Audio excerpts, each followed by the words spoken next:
கிறிஸ்துவுக்குள் பிரியமானவர்களே, உங்கள் ஒவ்வொருவரையும் இயேசு கிறிஸ்துவின் பரிசுத்த நாமத்தில் அன்போடு வாழ்த்துகின்றேன், வரவேற்றுக் கொள்ளுகின்றேன். கர்த்தருடைய சமூகத்தில் அவருடைய ஆலோசனைகளுக்காய் கடந்து செல்வோம். ரட்சிப்புக்கு சாத்தியமான ஒரே வழி. தூதர்கள் அவருக்கு முன்பாக பணிந்து மரிப்பதற்கு தாங்கள் முன் வருவதாக சொன்னார்கள்.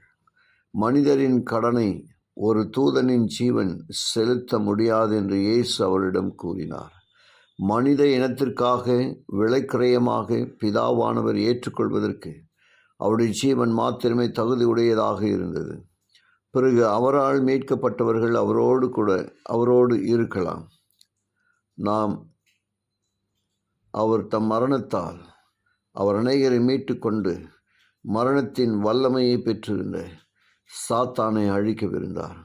வானத்தின் கீழெங்குமுள்ள ராட்சியத்தை பிதா அவருக்கு கொடுப்பார். அதை அவர் என்றென்றும் சுதந்திரித்துக் கொள்வார். பரலோகத்தையோ சுத்திகரிக்கப்பட்ட பூமியையோ இனி ஒருபோதும் கெடுக்காதபடி சாத்தானும் பாவிகளும் அழிக்கப்படுவார்கள். ஆனால் தேவகுமாரனை அவருடைய பாடுகளின் தேற்றுதல், அவருக்கு ஊழியம் செய்தல், அவரை பலப்படுத்தும் உதவியை கொண்டு செல்லுதல் போன்ற வேலைகளை தூதர்களிடம் கொடுத்தார். மேலும் கிருபையின் மாந்தர்களை தீய தூதர்களிடமிருந்து அந்தகாரத்திலிருந்து அவர்கள் பாதுகாத்து நடத்தவிருந்தார்கள்.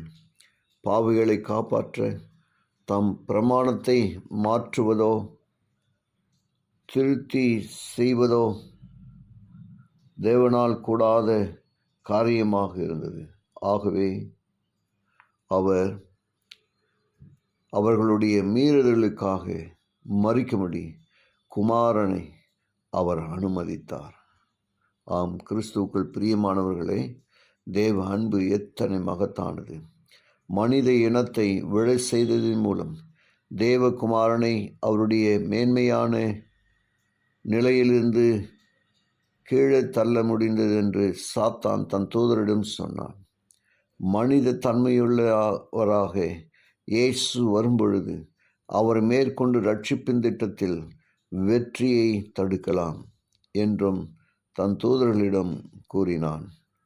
தேவனுடைய கட்டளைகளுக்கு தாங்கள் கீழ்ப்படியாத தவறிய சமயம் வரை ஆதாம் ஏவாள் மிகவும்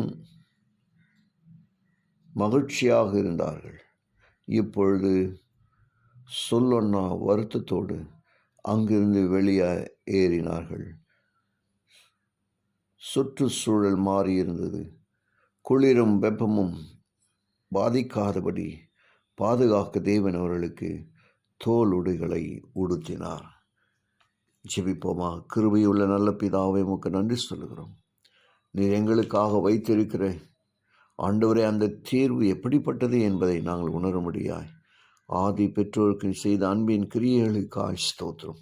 இதனால் வார்த்தைகளை கேட்டு ஒவ்வொருவரையும் ஆசீர்வதியும், நன்மையினால் இருப்போம்.